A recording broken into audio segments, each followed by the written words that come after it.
So I actually miscalculated, or well, I said the wrong figures. There was no calculation involved. Um, I actually was overly conservative with hoping this can focus, but these front runners, I think I said factory, they flow about 160 CFM. Um, and then I said, yeah, appropriately, the gains that you get from porting the lower, um, which mostly consists of cutting away this dog leg, which again probably came to about here.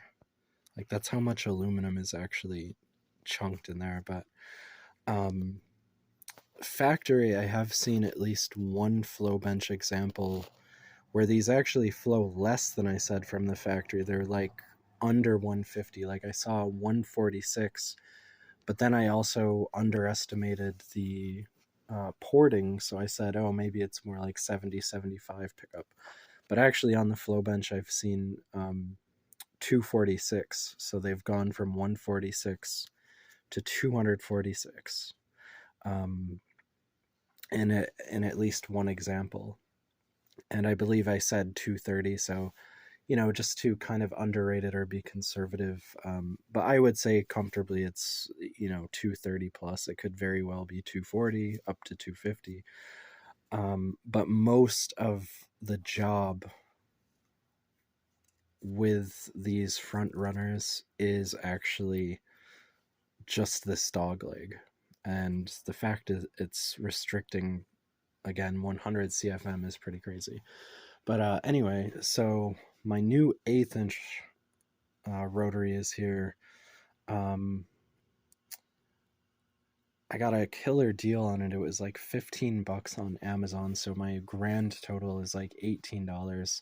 I wasn't actually expecting it to still come with a ton of accessories, but this is the exact same model as my red one that I've had now for years that has lasted and lasted, and it's possible that the motor is full of crap because I looked at the brushes and they still had some life left in them, but I also don't have, unless it's in another kit somewhere.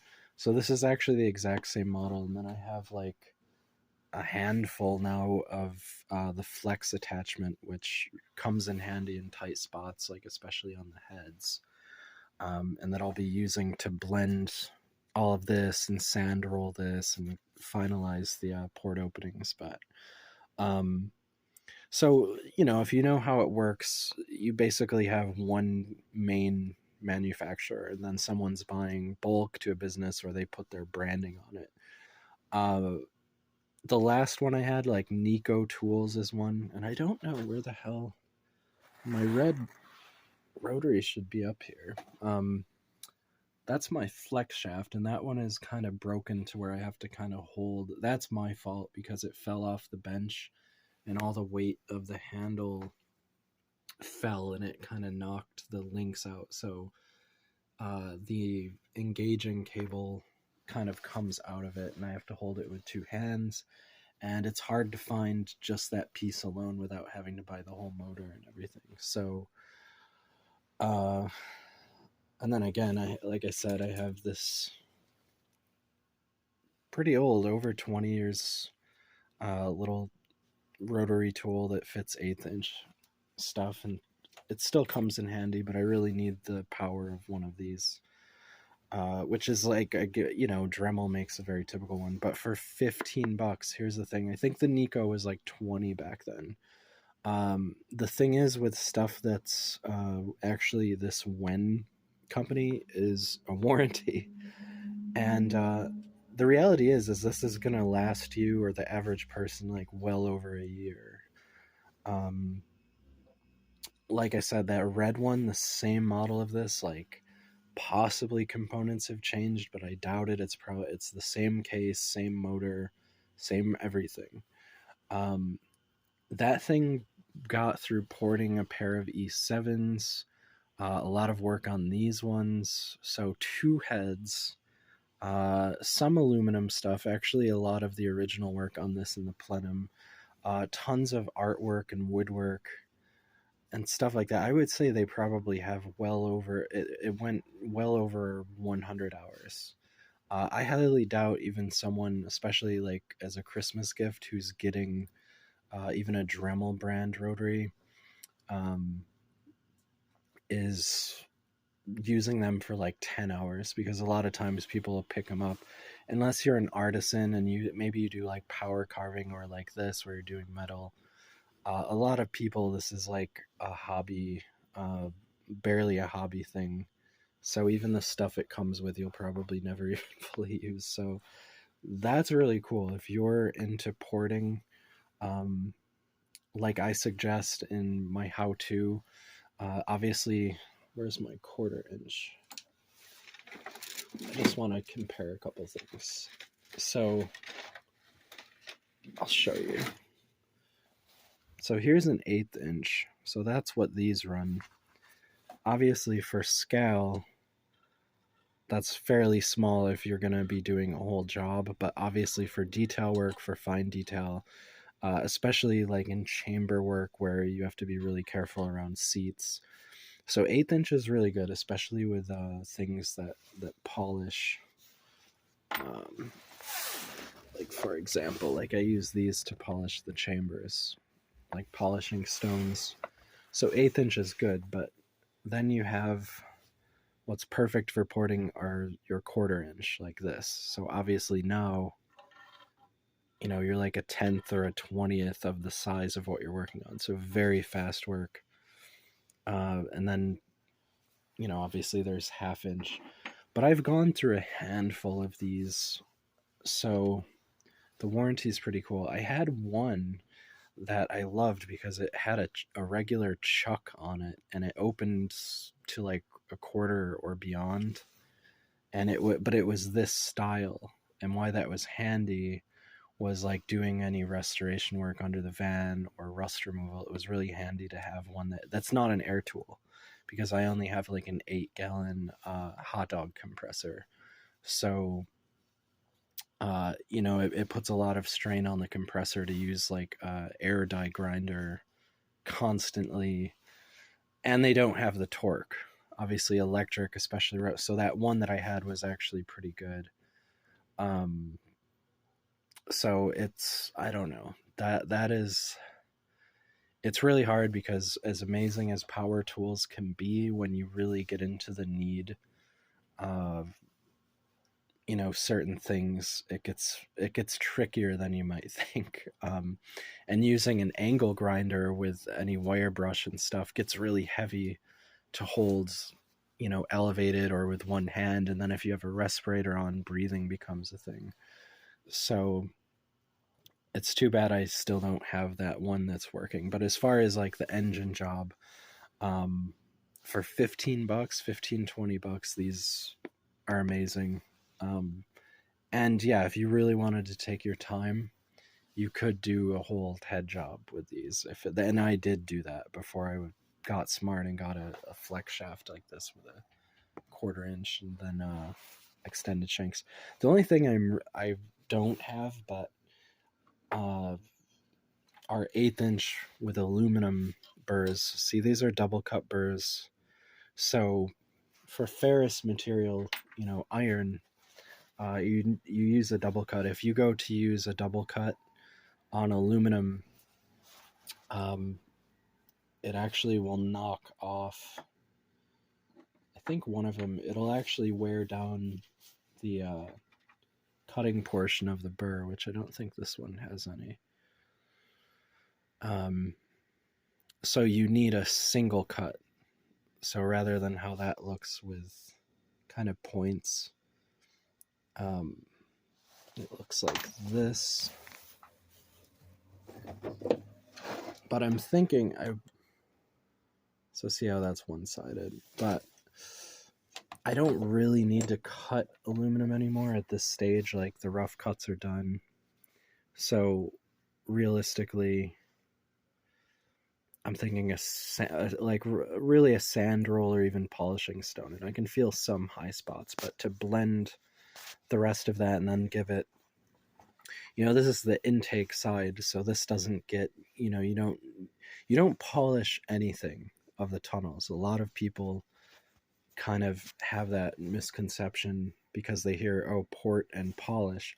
The only thing that you're really polishing, if anything, are, and that's obviously not polished, but are your combustion chambers. So, what the heck is that? Probably sawdust. Even then, that can be an issue if you're trying to atomize fuel better. Um, so, not necessarily a mirror finish at the same time. If you do want a mirror finish on a combustion chamber, it's obviously better for pre-detonation, removing hot spots and keeping the chamber hotter, so your BSFC, or your brake-specific fuel consumption, is greater. So you're making a better use of the fuel. You're having a more complete burn. So with this particular project, I am polishing the chambers. But as far as tunnels, I'm not going to go into a whole discussion on this, but you want turbulent flow versus laminar flow, right? So turbulent flow needs a rough surface. So this is potentially even too smooth, where it's kind of showing some reflection. But as long as you have kind of a micro dimpling versus that coarse dimpling up there, that's ideal for an intake. And especially on a project where you want more velocity for more low end and torque. So it's actually okay that it's rough, but I am going to just kind of blend it in and look, as far as high spots, and then get this kind of port a little more squared away. That's like you don't do that right away. That's obviously the injector port. So that's just something to note, that a lot of people also to note at almost, to open up that percentage worth of flow to take 100 CFM and just add it to 140 to 150 CFM just by cutting material is real porting. Where someone might mistake porting for being either gasket matching or getting a larger gasket and just opening your port. That isn't. In some instances, that will help throttle response, but as far as your actual power levels and making true change to the engine, it isn't. So in this case, it's something like that someone may not even realize they should be doing.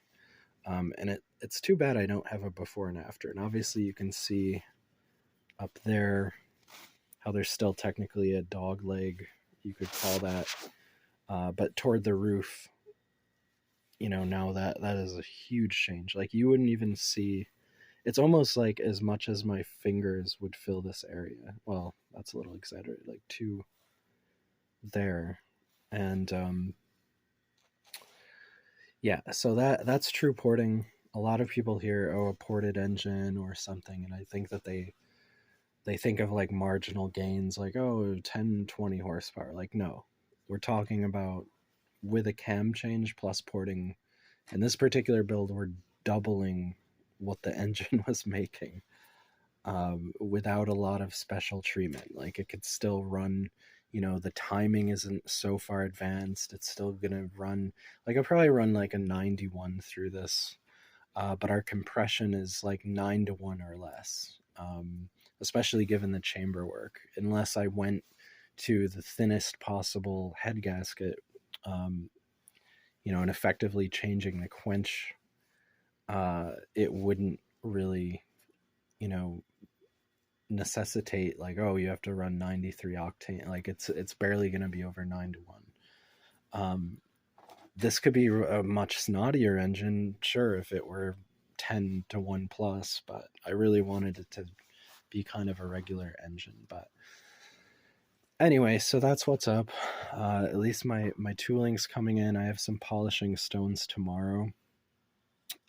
So I do need some new mask cartridges. My respirator is pretty full, and it's not a really good idea to force yourself to breathe through that, having a spent one. So hopefully with Prime I can get that in a day or two, and then by the weekend really get cranking and kind of call at least the intake finish, then get back to the heads.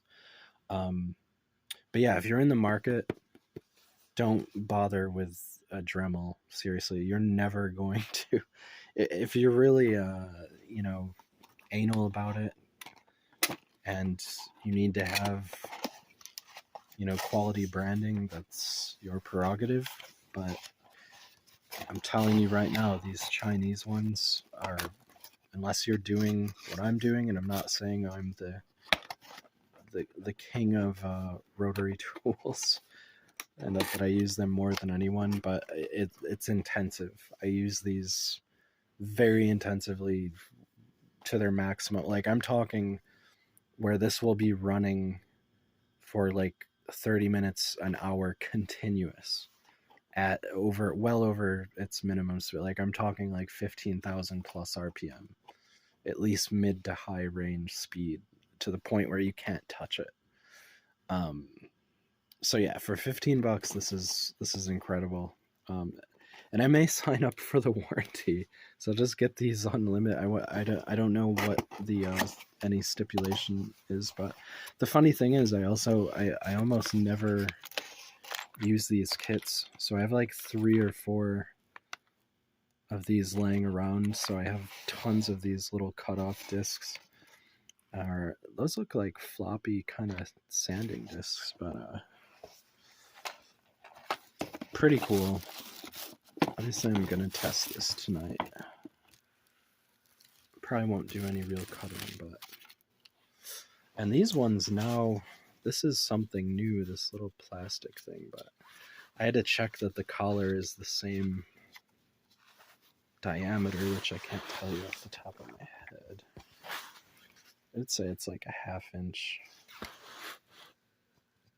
something like a 1/2 20/16.